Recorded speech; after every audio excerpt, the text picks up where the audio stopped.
Eh bien, le bonjour à tous, j'espère que vous allez très bien. Écoutez, ça va extrêmement bien. Voilà, aujourd'hui, une vidéo un peu différente de d'habitude parce qu'on va pas faire deck profile, mais on va faire plutôt un no opening. Donc une petite vidéo opening, voilà, on n'est pas un vrai youtubeur, Yu-Gi-Oh! Si on ne fait pas de vidéo opening. Et pour commencer, tranquillement, les vidéos opening en attendant surtout Cyberstorm Access et la boîte des 25 ans, de Yu-Gi-Oh! Et ben, je propose d'ouvrir tranquillement, voilà, 2 petites, tin box MP22. Voilà. Pourquoi 2 petites tin box? Parce que, bah, on est dans un budget, on va dire, un peu restreint et puis, bah, c'est toujours, des bons coffrets à ouvrir. Donc je me suis dit que ce serait toujours sympa de commencer les openings sur ma chaîne avec 2 petits, openings de méga tin box, 2022. Voilà. Donc, en parallèle de ça, hein, voilà, j'ouvre ça comme un bourrin. Voilà. Donc, en parallèle aussi, à savoir, c'est que sur ma chaîne, il y aura certainement une ouverture d'une display de Cyberstorm Access, même si je compte pas en ouvrir plus que ça. Cyberstorm Access, c'est une extension qui m'intéresse seulement pour quelques produits. Voilà, enfin pour quelques cartes évidemment. Je pense bien sûr à la nouvelle Jet de Glace, je pense à une nouvelle carte Dogma, je pense également au Purely, et c'est à peu près tout. Voilà, il n'y a pas grand chose d'autre qui m'intéresse. Enfin bref, voilà. Donc je propose de commencer tout de suite l'opening. Voilà, on déballera l'autre tin juste après. Donc c'est parti. Donc, dans cette tin, qu'est-ce qu'on recherche? Alors, on recherche évidemment Orage Foudroyant, Gouttelette et Peau de Prospect. Ça, c'est les targets principales, mais on cherche aussi du Branded in Red, on cherche Alubert, on cherche H, Dragon Bronze Bleu, Dragon Rose Rouge, Crossout et Small World. Le reste, ça m'intéresse pas forcément. La Machine de Ténèbres aussi est très sympa, donc pourquoi pas. Ah, on commence tout de suite avec la source chaude cachée de l'Extrême-Orient. La cuisson du crâne serviteur, le dragon armé de l'éclair, le budget incandescence, passage vers un royaume mythologique, statue d'ange azurine,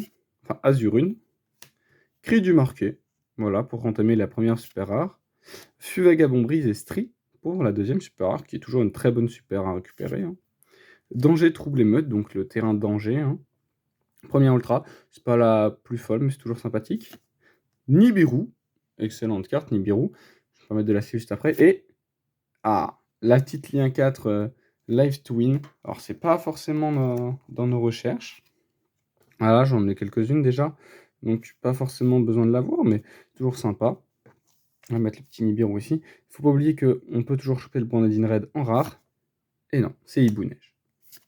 Donc, Hibou Neige, descente de la Colop Troupe, Atlas Instinctif de la Colop Troupe, Prosquignon d'Espion, très bonne fusion. Pazusul, zone de danger surnaturel, flip, gelé, et c'est tout pour le premier booster. Alors je vais me permettre d'allumer un peu la lumière, voilà, hop, ce sera peut-être mieux, voilà, dans une ambiance déjà tout de suite plus sympa, avec le petit Nibiru là.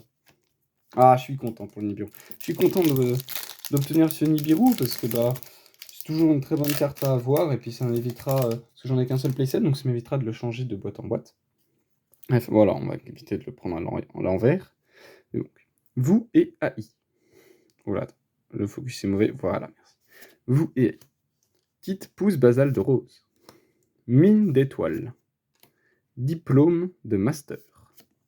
Jugement du marqué. Trahison mythologique. Et hop, la première super rare d'Anne-Marie Ignister. Très bonne carte Ignister. Malheureusement, je ne joue pas le deck. Coup final, Gookie. Le Cyborg. Est-ce qu'on peut espérer un deuxième Nibiru? Ou un Shifter, ou un... comment il s'appelle? Dark Ruler, peut-être. Prédation Apex. Et attention, la secrète. C'est un monstre. 3000, c'est le Seigneur de la Prison Divine? Oh, le Seigneur de la Prison Divine. Très important, très intéressant pour moi de la récupérer. Voilà, il me manque 2. Donc c'est toujours très intéressant. Ensuite, on va voir la naissance de la flamme proéminente. Le Maftil de la Magie-Clé maléfique. Maftea de la Magie-Clé. Dinoluteur Iguanodraca, désolé. Le Signet de Cascade. Le Marqué de bonne humeur, très bonne carte. La Bête de la Magie-Clé. Anciala Bolas. Anciala Bolas, ouais, c'est ça. Voilà. Prendre une petite sleeve, évidemment, pour le petit signal de la Préon Divine, qui est magnifique. Et qui est joué, surtout. Il est joué dans Labyrinthe, il me semble, de mémoire. Il est joué dans Unleash, ça c'est sûr, mais de mémoire, je crois qu'il est joué dans Labyrinthe également. Voilà, donc très intéressant pour moi de le récupérer. On va ouvrir le troisième petit booster. Hop. Tac, tac, on ne se spoile pas. Et on va commencer tout de suite avec du Plunder Patrol, yeux noirs. Matériacteur Gigadra. Caducée de la Constellée. Régulateur étoile d'acier. Dai le remplaçable. Sorcière vent gel clochette. Et Vouivrescence rayonnante. Magnifique carte, je ne la connaissais pas. Elle est magnifique. Alors c'est certes énorme. Tant que votre adversaire contrôle un monstre, vous pouvez défausser une carte moyennant de votre choix de mon Vouivrescence rayonnante depuis votre deck au cimetière. Une fois par tour, cette carte est envoyée dans votre cimetière. Jusqu'à la fin de ce tour, vous pouvez faire devenir cette carte dans le cimetière Ténèbres. Je pense que c'est intéressant pour le deck Chaos. Voilà. Hop, on obtient Traptrix Cularia. Traptrix qui est un très bon deck en ce moment d'ailleurs. Il y a le deck Destructeur qui est sorti il n'y a pas longtemps. Donc plutôt une bonne carte à garder. On va regarder de côté. Hop, on va mettre là. On a une petite Lina. Pareil, je vais la mettre de côté. Un Dragon Louet de Peyren. Et attention, la secrète. C'est une lien. Est-ce que c'est Goddess? C'est une lien 5, c'est Goddess. Oh, très bonne carte, Goddess. Très très bonne carte. Il m'en fallait justement une dernière pour avoir le playset. On va tout de suite voir la petite rare, peut-être. Hop. Ah, c'est Eglen. Très bonne rare à récupérer également dans les teams. C'est vrai que Flunder est un deck qui a pratiquement entièrement été réédité dans les teams, si je ne me trompe pas. Il y a juste la magie jeu rapide qui n'a pas été réédité. Duo de la magie clé. Spécialité bateau sushi Gunkan du jour. Le bateau sushi Gunkan Shirado. Bête rustre téméraire. Roller d'assaut de la Coléoptroupe.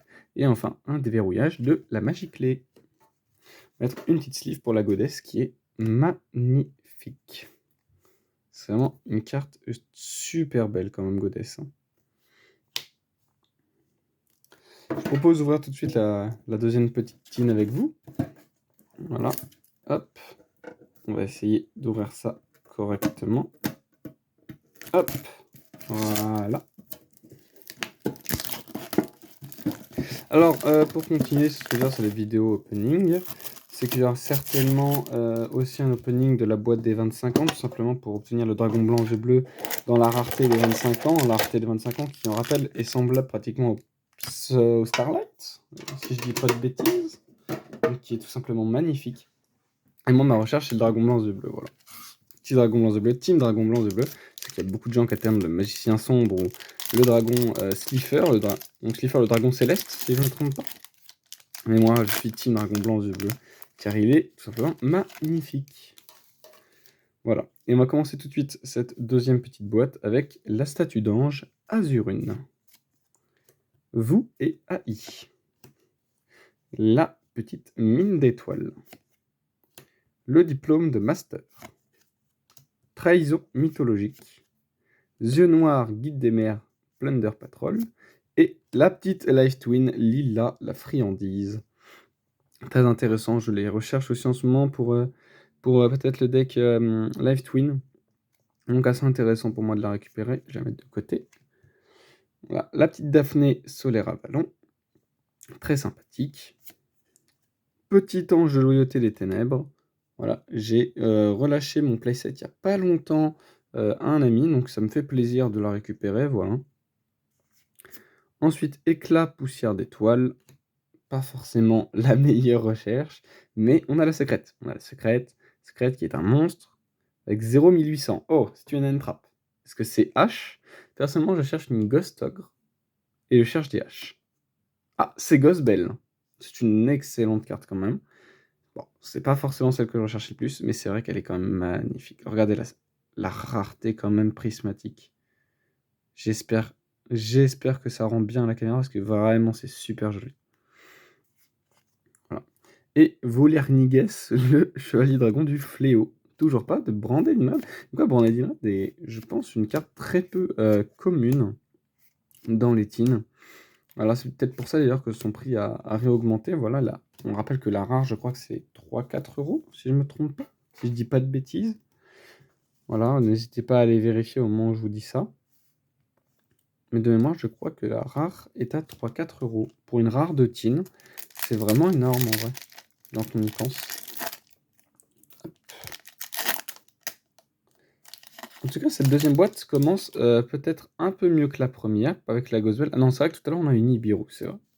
On est sur un format, une trappe. À part la Goddess, on est vraiment sur des très bonnes cartes, mais pas forcément dans les targets que j'avais. Bon, c'est pas grave.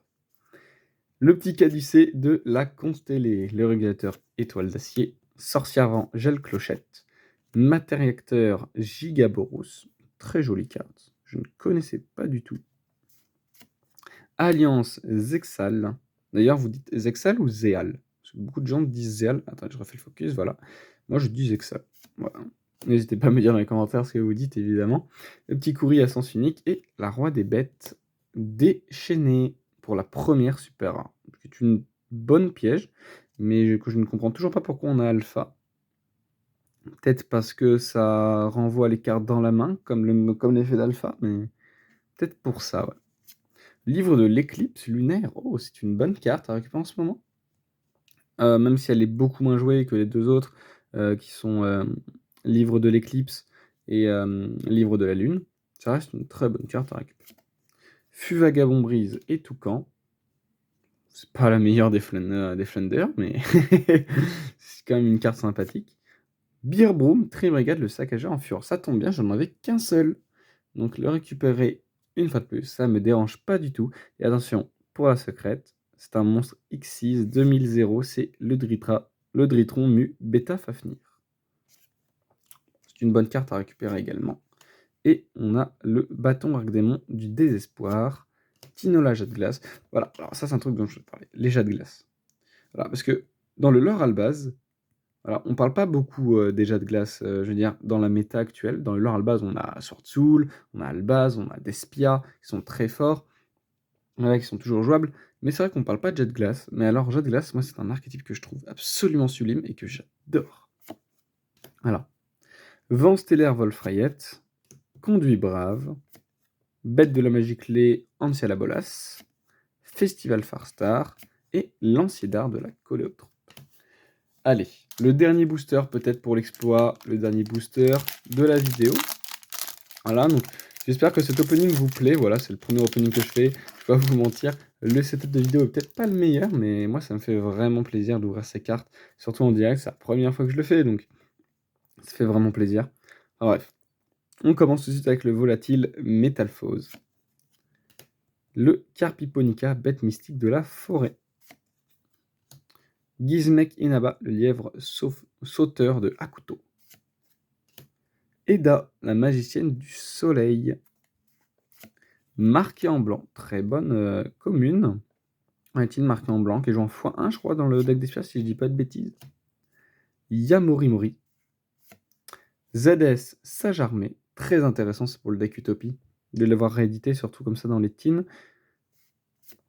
Dan-Marie Ignister. Alors peut-être un autre Nibiru. On est sur une magie. Dark Couleur. Bénédiction des lutins. Dommage. Mais on a une deuxième chance. Une deuxième chance, c'est peut-être une autre magie. Dark Couleur no more. Non. Construction sexale. Et attention, la secrète. C'est un monstre fusion. Un monstre fusion, il y a quoi? Il y a Albion. Et il y a Coeritis, je crois. Ouais. C'est pas forcément les meilleures cartes.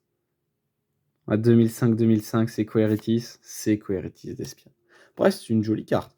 Peut-être que ça annonce le Branded in Red qui est juste derrière. Peut-être que ça annonce le Branded in Red qui est juste derrière. Et attention.